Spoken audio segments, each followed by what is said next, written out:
अस्सलाम वालेकुम। तो आज हम पढ़ेंगे चैप्टर 2 और चैप्टर 2 का टॉपिक 2.9 जिसका नेम है स्पीड टाइम ग्राफ। अब स्पीड टाइम ग्राफ क्या होता है? अब जाहिर सी बात है, हमें नेम से ही पता चल रहा है कि एक ग्राफ आपने ड्रॉ करना है किसके बीच, स्पीड और टाइम के बीच। ठीक है, वैसे तो नॉर्मली हम पढ़ चुके हैं डिस्टेंस टाइम ग्राफ, जब हमने पढ़ा था तो वही चीज़ हमने स्पीड टाइम ग्राफ में बिल्कुल वैसे ही पढ़नी है। ठीक है, लेकिन थोड़ी सी चेंजिंग होगी क्योंकि वो डिस्टेंस टाइम ग्राफ था और ये स्पीड टाइम ग्राफ। तो पढ़ते हैं स्पीड टाइम ग्राफ क्या होता है।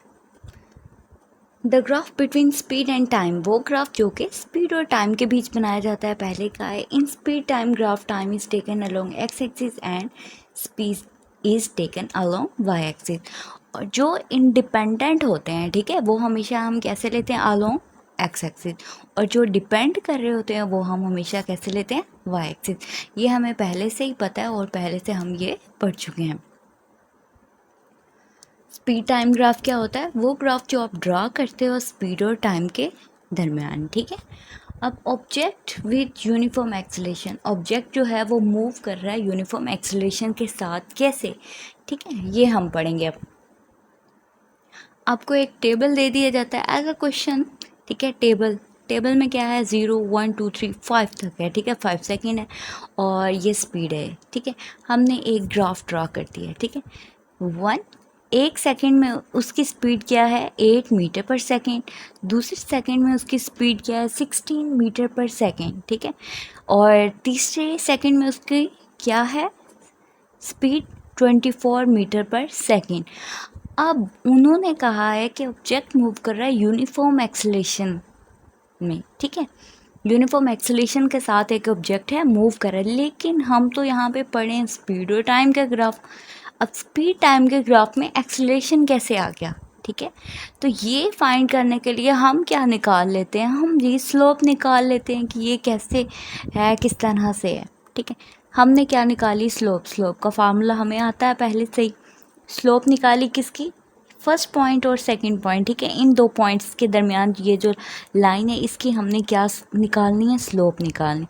v2 minus V1 over t2 minus t1। अब इसमें v2 क्या है आपका 16 माइनस 8। अब देखें v2 का पॉइंट कौन सा है, ये वाला, तो यहाँ पे t2 भी यही होगा। और v1 का पॉइंट कौन सा है, ये वाला, तो t1 का पॉइंट भी यही होगा। ऐसे 16 माइनस 8। ठीक है, ये 16 माइनस से 2 माइनस 1 क्या आया, 8। अब इन दो पॉइंट्स के दरमियान ये जो लाइन है इसकी स्लोप आप फाइंड कर लें। क्या स्लोप होगी इसकी, v2 माइनस वी1। वी2 क्या, 16 माइनस ये 24 माइनस 16 और 3 माइनस 2, फिर भी 8 आया। क्या है, मतलब इनकी स्लोप तो सेम आ रही है। आप ये देख रहे हो कि इन सब के बीच का जो टाइम, मतलब ये जो डिस्टेंस है, डिस्टेंस बोल सकते हैं ना, मतलब 16 में से 8 गए तो 8, 24 माइनस 16 8, 32 माइनस 24 8, ऐसे ही ना। तो मतलब इसका ये है कि कोई भी ऑब्जेक्ट जो है जिसमें स्पीड जो है इक्वली चेंज हो रही है in equal interval of time. आपको ये भी पता है कि जब कोई स्पीड जो है वो इक्वली चेंज होती है in equal interval of time, तो वो क्या बन जाता है, वो यूनिफॉर्म एक्सेलेरेशन बन जाती है। यानी कि कोई भी ऑब्जेक्ट जो है वो मूव कैसे कर रहा है, वो किसी भी ऑब्जेक्ट की स्पीड जो है इक्वली चेंज हो रही है in equal interval of time. ठीक है, तो इसका मतलब है वो बॉडी जो है वो मूव कैसे कर रही है, यूनिफॉर्म एक्सेलेरेशन के साथ। हम ये प्रूव कर चुके हैं। सिंपल सा टॉपिक है ये, एग्ज़ाम में आपको जस्ट ये इसमें आपको कुछ और नहीं सिखाया जा रहा, जस्ट ये सिखाया जा रहा है कि अगर एक टेबल हो तो उसका आप ग्राफ कैसे ड्रा कर सकते हो।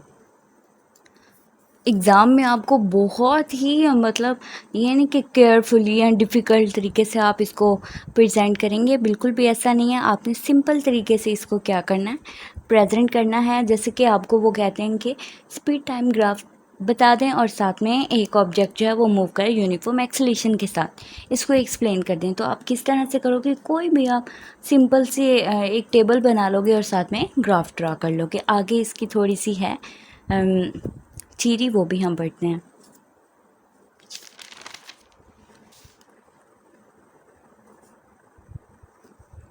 ये ग्राफ जो है ये बताता है कि स्पीड जो है इंक्रीज़ हो रही है same amount after every second. हर सेकंड के बाद जो है स्पीड जो है सेम टाइम के साथ क्या हो रही है, इंक्रीज़ हो रही है।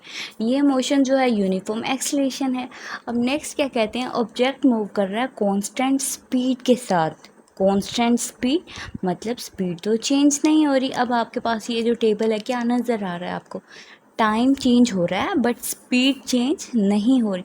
किस तरह का आप ड्रॉ करेंगे इसका ग्राफ, इस तरह से टाइम तो चेंज हो रहा है लेकिन स्पीड में कोई भी चेंज नहीं आ रहा, कोई भी चेंजिंग आपको नज़र नहीं आ रही। बॉडी क्या है, रेस्ट में पड़ी, स्पीड इसकी चेंज नहीं हो रही। ठीक है, स्पीड जब चेंज नहीं हो रही इसकी, ठीक है, तो इसकी मोशन क्या होगी, ज़ीरो होगी, क्योंकि स्पीड तो है ही नहीं, इसकी स्पीड कांस्टेंट है। ठीक है, चेंज स्पीड में कोई भी चेंज नहीं आ रहा। अब कहते हैं graph line is horizontally parallel to time x axis. It shows that speed does not change with change in time. This is the motion with constant speed.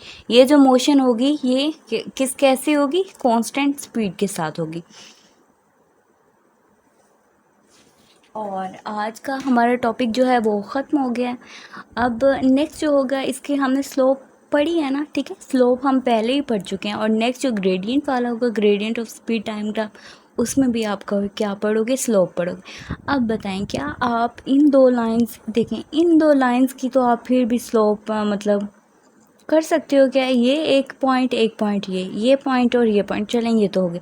अब अगले वाले पॉइंट क्या, इन पॉइंट्स की आप स्लोप फाइंड कर सकते हो, नहीं फाइंड कर सकते। इनकी स्लोप आपने स्लोप पढ़ी थी ना कि जो